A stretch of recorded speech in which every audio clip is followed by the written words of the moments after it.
متابعينا الكرام، متابعي جريدة أرض بلادي، اليوم نقف على معاناة سيدة في روبورتاج مباشر من مدينة بن سليمان. معاناة سيدة متشردة تعاني من اضطرابات نفسية. هي في قصة صادمة رفقة ابنها الصغير الذي لا يتجاوز 5 سنوات، مريض بما يسمى بالفدق. كانت تعيش في الشارع والآن محاطة بأمن المستشفى الإقليمي بن سليمان، الذين ساعدوها في المبيت بالقرب من الباب الرسمي للمستشفى بموافقة السلطات المحلية والمسؤولين بالمستشفى. هي رسالة مؤثرة. سيدة تفرش الكرتون وتتغطى بالسماء ما شاء الله. نعم نعم. الاسم ديالك شريفة؟ بها وش غادية. الاسباب ديالك جيتي لهنا؟ انا جيت لهنايا، جيت على ود الولد. انا كنت كاريه، ماشي زعما من بكري انا بحال هكا متشرده بزناقي. كنت كاريه. نعم. عام شهر رمضان في الحي الحسني. نعم. وفي الصخيرات 5 سنين. ايوا الظروف وصافي، ما الكرا الحاله ضعيفه. هادشي اللي كاين. الولد هو مريض وما بحاليش وما عنديش هو تشوف. واش كطالبي؟ كنطالب من خوتي المسلمين اخواني يوقفوا معايا ويشوفوا من حال هاد الوليد.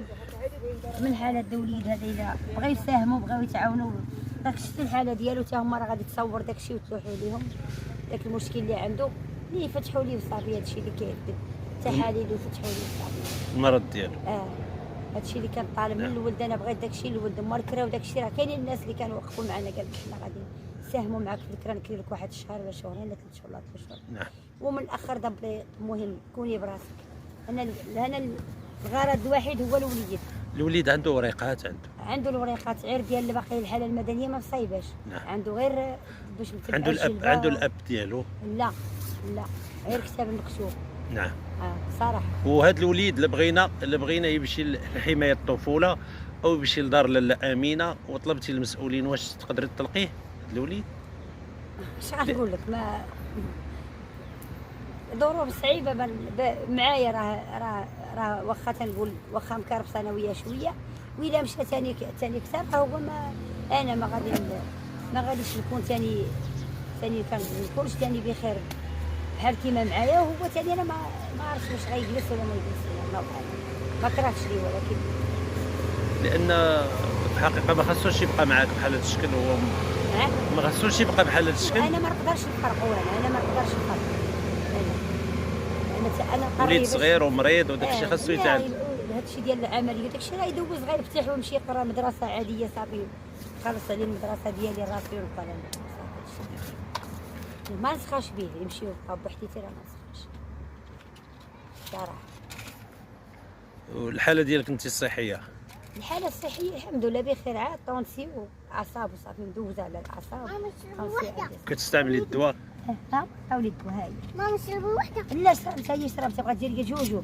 لا هذه عطاوها لي بلاصه ما عرفتش هذه شي ديال الطنسيون سيدي. هذه لا هذه ماشي ديال الطنسيون.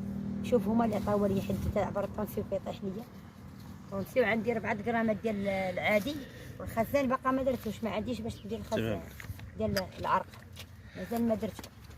فعلا متابعينا الكرام، هي حالة تعيشها هذه السيدة فعلا بالقرب من المستشفى الإقليمي بن سليمان. فعلا أمامنا اللافتة ديال المستشفى، أمامنا المكان الذي تعيش فيه في قرب الباب ديال المستشفى. نتمنى من الجهات المسؤولة أن تساعد هذه السيدة، وخصوصا هذا الابن الصغير الذي يبقى متشرد في الشارع. وكنتمناو حتى من المحسنين والناس اللي هما في قلوبهم الرحمه ان باش يعاونوا هذه السيده، لان في حاجه ماسه للمساعده. الى هنا متابعينا الكرام، متابعي جريده ارض بلادي، الى اللقاء في فرصه قادمه. استودعكم والى اللقاء. شكرا على الانتباه.